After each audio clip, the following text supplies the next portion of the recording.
আমরা সকাল থেকে আজকে এসেছি মতুয়া মহাসংঘের এই পার্বণী মেলায়। আপনারা ইতিমধ্যে আমাদের অনুষ্ঠান দেখতে পেয়েছেন।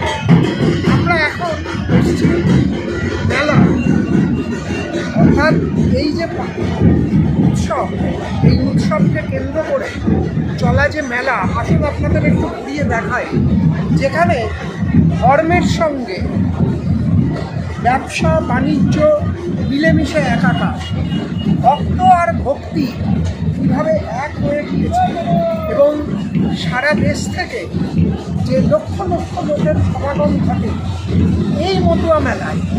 আজকে আমরা সেই মতুয়া মেলায় আপনাদেরকে নিয়ে এসেছি। বিজনেস পাতে সোমনাথের সাথে এই বিশেষ পর্বে আপনাদের সকলকে স্বাগত জানাই।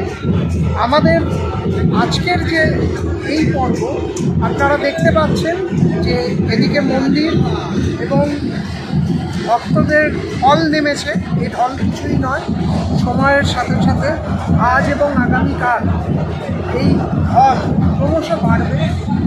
আমি যেটা শুরুতেই বলেছি, ভক্ত এবং ভক্তি মিলেমিশে একাকার হয় এই মহামিলন কেন্দ্র।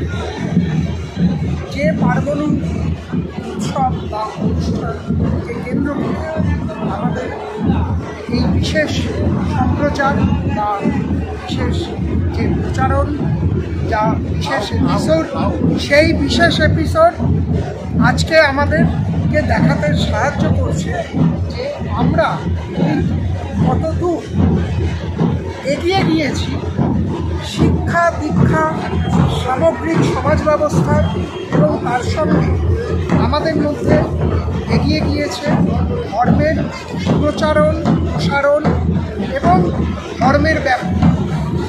এখনও দেখতে পাচ্ছেন যে যেহেতু আমরা সকাল থেকেই এই সম্প্রচারের মধ্যে রয়েছি, এখনও অবধি মেলা এইভাবে কিন্তু জমে ওঠে।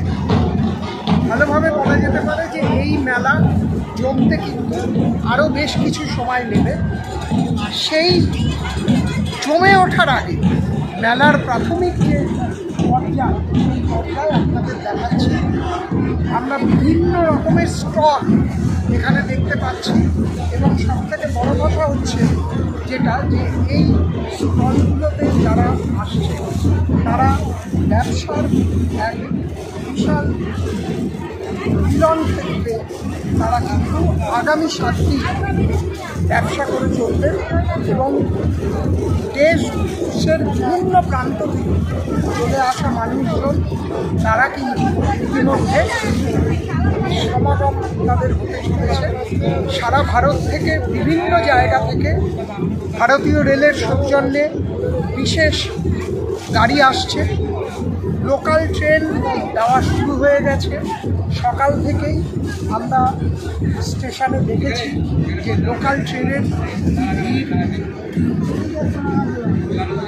জনগণের কি আগমন, সেটা আমরা কিন্তু বেলা বাড়ার সঙ্গে সঙ্গে আমরা বুঝতে পেরেছি যে এবারের মেলা কতটা জনপ্রিয় হতে চলেছে, এবং ধর্মের যে ডাক, সেই ডাকের সঙ্গে ব্যবসার মেলবন্ধন, সেই মেলবন্ধনের একটা কেন্দ্রবিন্দুতে পরিণত হয়েছে এই মতুয়া মহাসংঘের মেলা।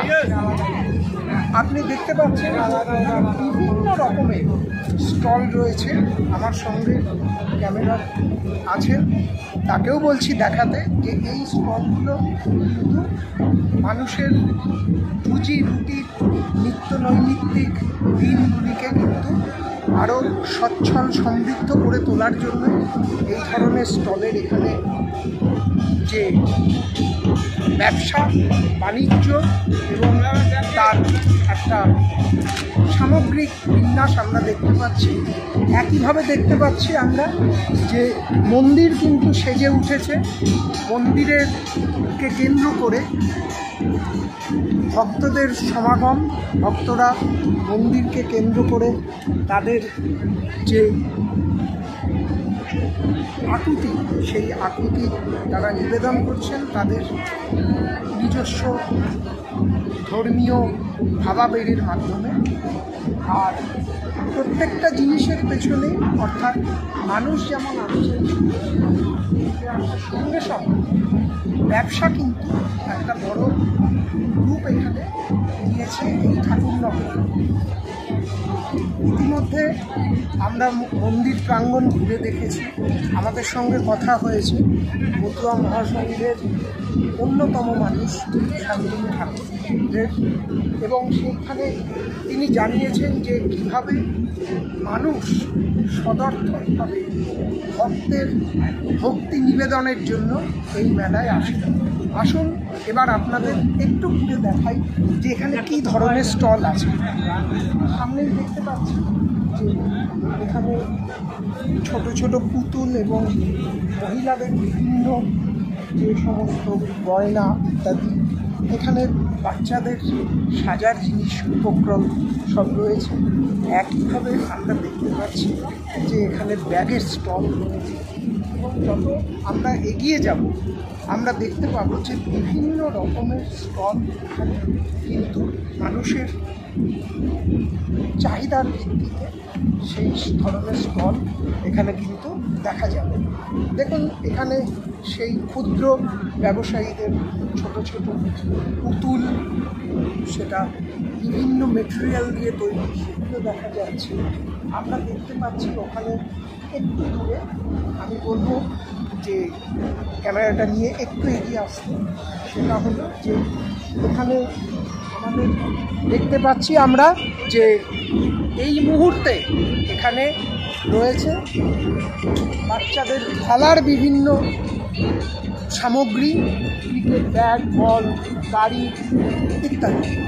অর্থাৎ এক কথায় এই সামগ্রিক মেলা কেন্দ্র এবং তাকে কেন্দ্র করে হওয়া ব্যবসা কিছু দিনের, কিছু সময়ের, কিছু মুহূর্তের জন্য হলেও মানুষের কিন্তু রুজি রুটির এক অন্য জীবন ধারণের দিশা খুলে দেয়।